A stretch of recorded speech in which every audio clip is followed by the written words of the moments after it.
Hello, ഇന്നത്തെ recipe സിമ്പിളായിട്ട് നമുക്ക് എങ്ങനെ ഒരു ഡ്രിങ്ക്, അതായത് പൈനാപ്പിൾ കൊണ്ടും നാരങ്ങയൊക്കെ കൊണ്ട് തയ്യാറാക്കാമെന്നുള്ളതാണ്. അതിൻ്റെ പേര് പൈനാപ്പിൾ ലൈം ജ്യൂസ് എന്നാണ്. എല്ലാവരും ഒന്ന് തയ്യാറാക്കി നോക്കുക, തീർച്ചയായിട്ടും ഇഷ്ടപ്പെടുവാണെന്നുണ്ടെങ്കിൽ ചാനലൊന്ന് സബ്സ്ക്രൈബ് ചെയ്യണം. അപ്പോൾ പൈനാപ്പിൾ ലൈം ജ്യൂസ് എങ്ങനെ തയ്യാറാക്കാമെന്ന് നോക്കാം.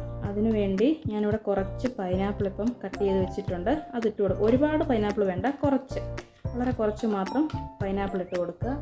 ഇനി ഇതിലേക്ക് ഒരു നാരങ്ങ മുഴുവനായിട്ട് പിഴിഞ്ഞ് വെച്ചിരിക്കുന്നതിൻ്റെ നീര്, നിങ്ങളുടെ മധുരത്തിനാവശ്യമായ പഞ്ചസാര ചേർത്ത് കൊടുക്കുക. ഇനി കുറച്ച് ഐസ് കട്ട, നല്ല തണുത്ത വെള്ളം കുറച്ച് ഒഴിച്ച് കൊടുക്കുക. നല്ല തണുത്ത വെള്ളമായിരിക്കണേ, പച്ചവെള്ളമല്ല, ഫ്രിഡ്ജ് വെച്ച് തണുപ്പിച്ചാൽ നല്ല തണുത്ത വെള്ളം.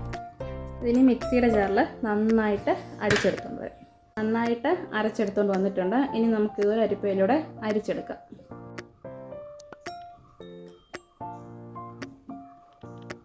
ഇപ്പോൾ ഇവിടെ അരിച്ചെടുത്ത് വെച്ചിട്ടുണ്ട്. ഇനി നമുക്ക് 2 ഗ്ലാസ്സിലേക്ക് ഇത് മാറ്റിക്കൊടുക്കാം. നമുക്കിത് ഈ ഗ്ലാസ്സിലേക്ക് ഒഴിച്ചു കൊടുക്കാം. എല്ലാവരും ഒന്ന് ട്രൈ ചെയ്ത് നോക്കുക. നല്ലൊരു ജ്യൂസാണ്. ട്രൈ ചെയ്തിട്ട് ഇഷ്ടപ്പെടുകയാണെന്നുണ്ടെങ്കിൽ എൻ്റെ ചാനലൊന്ന് സബ്സ്ക്രൈബ് ചെയ്യാൻ മറക്കല്ലേ. വീണ്ടും ഒരു റെസിപ്പിയുമായിട്ട് വരുന്നിടം വരെ ബൈ.